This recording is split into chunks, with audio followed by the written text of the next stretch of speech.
राम रावण अंतिम युद्ध। राम द्वारा रावण का वध।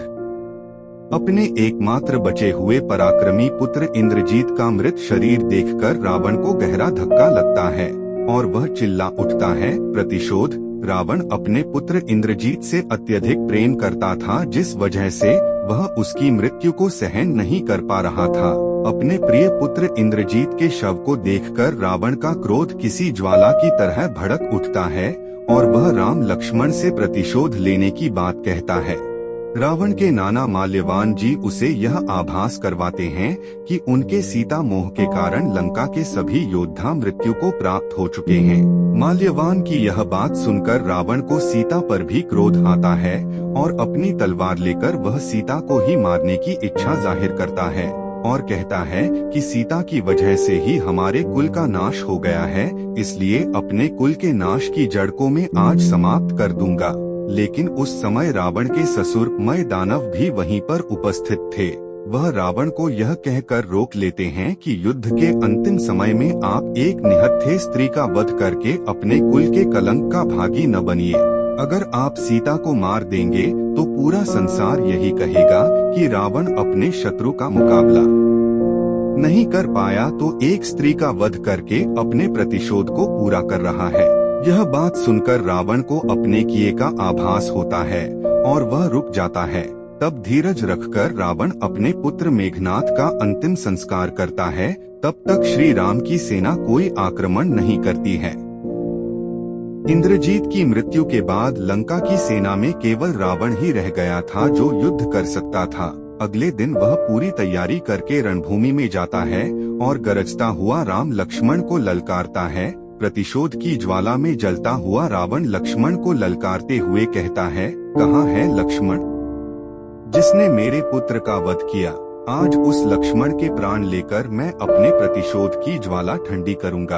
यह कहकर रावण अपने तीव्र बाण लक्ष्मण पर चलाता है। लक्ष्मण जी भी बाण चलाते हैं और रावण के बाणों का उत्तर देते हैं। उन दोनों का युद्ध देखकर जामवंत जी श्री राम से आग्रह करते हैं कि हे प्रभु, अपने पराक्रमी पुत्र के मृत्यु से आहत हुआ रावण स्वयं महाकाल का रूप बनकर आया है, उसका सामना आपके अलावा कौन कर सकता है?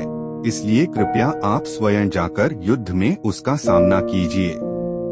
जामवंत का परामर्श श्री राम स्वीकार करते हैं और रावण से युद्ध करने के लिए सामने आ जाते हैं। श्री राम के सामने आते ही रावण फिर से उन्हें ललकारता है और उनसे प्रतिशोध लेने की बात कहता है। लेकिन श्री राम रावण के अहंकार का ज्ञान करवाते हैं, उसे उसकी दुर्दशा का आभास करवाते हैं कि कैसे उसके एक दुष्कर्म के कारण पूरी लंका का विनाश होने को है।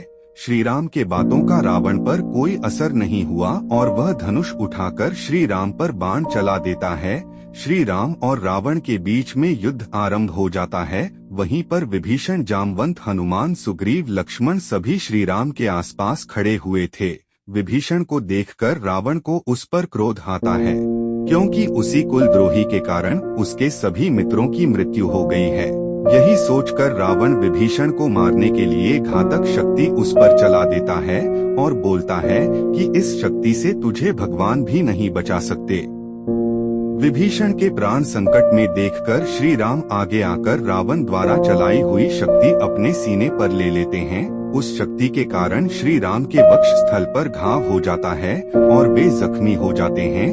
श्री राम की यह हालत देखकर विभीषण को रावण पर क्रोध आ जाता है और वह रावण से लड़ने के लिए उसके सामने चले जाते हैं। दोनों में युद्ध आरंभ हो जाता है।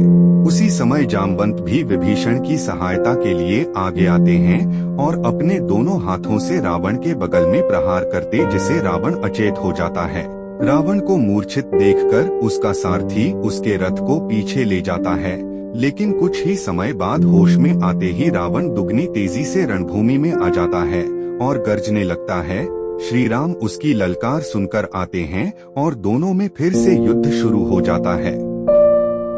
एक तरफ तीनों लोक का अधिपति रावण था, तो दूसरी तरफ मर्यादा पुरुषोत्तम तथा तीनों लोगों के स्वामी श्री राम थे। दोनों ही महापराक्रमी तथा महाशक्तिशाली प्रतिद्वंदी थे। दोनों एक दूसरे पर बाण चला रहे थे और एक दूसरे के बाणों को काट रहे थे। लंका के सैनिक तथा वानर सैनिक सभी आपस में लड़ना छोड़कर राम रावण का युद्ध देखने लगते। आकाश में सभी देवता, त्रिदेव, ऋषि मुनि सभी राम रावण के युद्ध के साक्षी थे, क्योंकि भगवान विष्णु का श्री राम के रूप में अवतार लेने का परम उद्देश्य यही था कि वह एक दिन अत्याचारी पापी रावण का अंत करेंगे। युद्ध में दोनों एक दूसरे के बाणों से घायल होते हैं। श्री राम और रावण के बीच युद्ध निर्णायक होने जा रहा था, लेकिन सूर्यास्त होने के कारण युद्ध स्थगित कर दिया जाता है तथा रावण अपनी सेना लेकर लंका में लौट जाता है। आज के इस युद्ध में रावण श्री राम के बाणों से बहुत घायल हुआ था तथा श्री राम भी रावण के घातक बाणों से घायल हुए थे। रावण की पत्नी मंदोदरी उसके घाव पर लेप लगाती है तथा उसे अंतिम बार समझाने का प्रयास करती है कि वह अपने अहंकार छोड़कर राम से क्षमा मांग ले तो उनकी लंका अनाथ होने से बच जाएगी, लेकिन रावण मंदोदरी के निवेदन को भी अस्वीकार कर देता है। दूसरी तरफ लक्ष्मण जी श्री राम के घाव पर स्नेह लेप लगाते हैं। श्री राम तथा रावण दोनों की सेनाओं में रात के समय यही चर्चा चल रही थी कि कल के युद्ध में हार जीत का निर्णय हो जाएगा। अवश्य ही कल का युद्ध बड़ा भयंकर होगा। अगले दिन सूर्य उदय होता है और युद्ध भूमि में सन्नाटा पसरा हुआ था, क्योंकि कुछ ही देर में वहां पर एक महाप्रलयंकारी युद्ध होने जा रहा था। राम रावण का यह विनाशकारी युद्ध इतिहास में एक ही बार हुआ।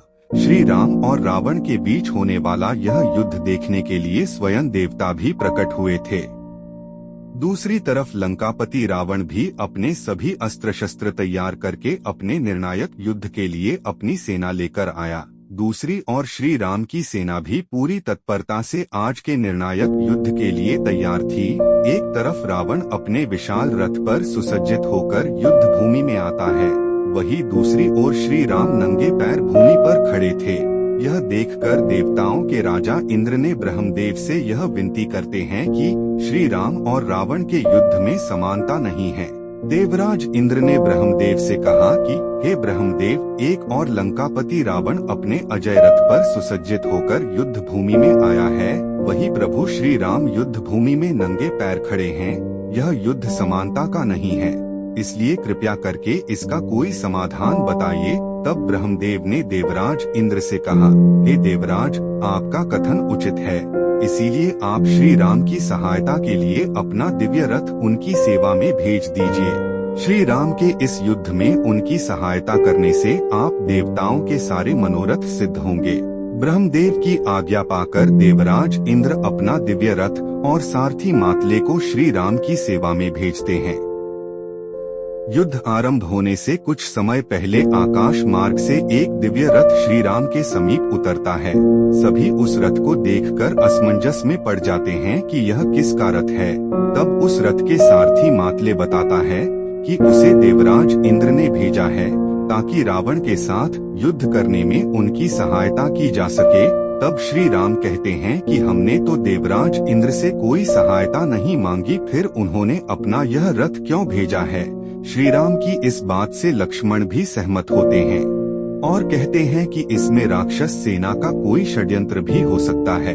तब रथ का सारथी मातले बताता है कि स्वयं ब्रह्मा जी की आज्ञा से देवराज इंद्र ने रावण से युद्ध करने में सहायता करने हेतु आपके लिए यह रथ भेजा है। तब मातले देवराज इंद्र के रथ की विशेषताएं बताते हुए कहता है कि इस रथ के घोड़े मन की गति से चल सकते हैं, यह रथ आकाश मार्ग में चल सकता है और आपके शत्रु के रथ से अधिक तेज गति से भाग सकता है।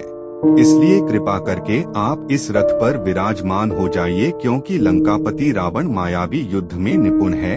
रावण के कपट युद्ध से बचने में आपको यह रथ सहायक होगा। मातले की बातों से श्री राम को उस पर विश्वास हो जाता है और वह इंद्र के रथ पर सवार हो जाते हैं और रणभूमि में आ जाते हैं। अपने शत्रु को दिव्य रथ पर विराजमान देखकर रावण आश्चर्यचकित हो जाता है और अपने सारथी से पूछता है कि वन में भटकने वाले इस वनवासी के पास ऐसा दिव्य रथ कहां से आया। तब रावण का सारथी उसे बताता है कि यह देवराज इंद्र का रथ है। यह सुनकर रावण देवराज इंद्र पर भी क्रोधित होता है। अपने धनुष की प्रत्यंचा की डंकारा बजाते हुए रावण श्री राम को ललकारता है और कहता है कि केवल दिव्य रथ होने से कोई युद्ध नहीं जी, ज्यादा उसके लिए अपना बाहुबल भी दिखाना पड़ता है। यह कहकर रावण श्री राम पर बाण चला देता है। इसके उत्तर में श्री राम भी बाण चलाते हैं। दोनों महाशक्तिशाली योद्धाओं में भीषण युद्ध छिड़ जाता है। बहुत देर तक युद्ध चलने के बाद रावण अपने रथ को आकाश में ले जाता है और ऊपर से ही श्री राम पर तीरों की बौछार करता है। यह देखकर श्री राम भी अपने सारथी मातले को कहते हैं कि तुम भी रथ को आकाश में ले चलो। मातले श्री राम के रथ को भी आकाश में रावण के रथ के समकक्ष ले जाता है। फिर से दोनों एक दूसरे पर बाणों की बौछार करने लगते हैं। बहुत समय तक जब कोई परिणाम नहीं निकलता तो श्री राम अपने दिव्यास्त्र से रावण का मस्तक काट देते हैं। लेकिन यह क्या, रावण का मस्तक काटते हैं ही उसके धड़ पर दूसरा मस्तक पैदा हो गया। यह देखकर श्री राम भी आश्चर्य में पड़ जाते हैं और वह फिर से अपना एक दिव्यास्त्र रावण पर चलाते हैं, जिससे रावण का मस्तक फिर से कट जाता है। मस्तक कटते ही रावण का दूसरा मस्तक फिर से आ जाता है और रावण जोर जोर से हंसने लगता है। यह सब देखकर श्री राम थोड़े विचलित होने लगते हैं और वह बारंबार रावण पर दिव्यास्त्र चलाते हैं, जिनसे रावण का मस्तक कट के गिर जाता है। लेकिन जितनी बार भी रावण का मस्तक कटता है उतनी ही बार एक नया मस्तक वहां पर उग जाता है। यह सब देखकर विभीषण जी ऊपर श्री राम के समीप जाकर उन्हें रावण के अमृत का रहस्य बताते हैं। विभीषण श्री राम से कहते हैं, हे राम, रावण का मस्तक काट देने से उसकी मृत्यु कभी नहीं होगी, क्योंकि ब्रह्मदेव के वरदान के कारण उसकी नाभि में अमृत है। नाभि में अमृत होने के कारण ही उसका मस्तक कटने के बाद तुरंत दूसरा मस्तक उग जाता है। यदि आप रावण का अंत करना चाहते हैं तो उसके नाभि में स्थित अमृत को नष्ट करना होगा, तभी रावण की मृत्यु हो सकती है। यह रहस्य जानकर श्री राम अपना महाशक्तिशाली महाअस्त्र संधान करके रावण पर चला देते हैं। वह तीर जाकर रावण की नाभि पर लगता है, जिससे रावण की नाभि में स्थित सारा अमृत नष्ट हो जाता है। तब श्री राम एक और दिव्यास्त्र मंत्र उपचार करके रावण पर चला देते हैं। वह तीर लगते ही रावण धराशायी हो जाता है और श्री राम कहता हुआ आकाश से लुढ़कता हुआ भूमि पर आकर गिरता है और मृत्यु को प्राप्त हो जाता है। और इस प्रकार असुरराज, लंकापति तथा त्रिलोकाधिपति रावण का अंत हो जाता है। रावण का अंत होते ही तीनों लोग श्री राम की जय जयकार करने लगते हैं। देवता भी श्री राम के ऊपर पुष्प वर्षा करते हैं, क्योंकि उनके इतने वर्षों के मनोरथ को आज श्री राम ने सफल कर दिया था। रावण देवताओं का परम शत्रु था, क्योंकि नवग्रह उसके अधीन थे तथा देवराज इंद्र भी उससे भयभीत रहते थे। रावण को ब्राह्मण देव से यह वरदान प्राप्त था कि कोई भी देवता, असुर, नाग, किन्नर, गंधर्व उसको मार नहीं सकते।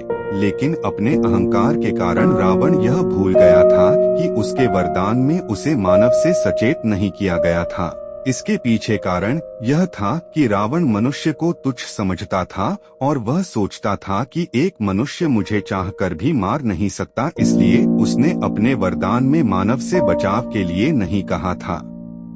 रावण के अहंकार के कारण हुई चूक ही उसकी मृत्यु का कारण बनी। जब रावण के अत्याचार पृथ्वी पर अत्यधिक बढ़ गए थे, तब सभी देवताओं ने भगवान विष्णु से सहायता मांगी। तब उन्होंने देवताओं को आश्वस्त किया था कि वह भूमि पर साधारण मानव श्री राम के रूप में जन्म लेंगे और उसी रूप में वह रावण का अंत करेंगे।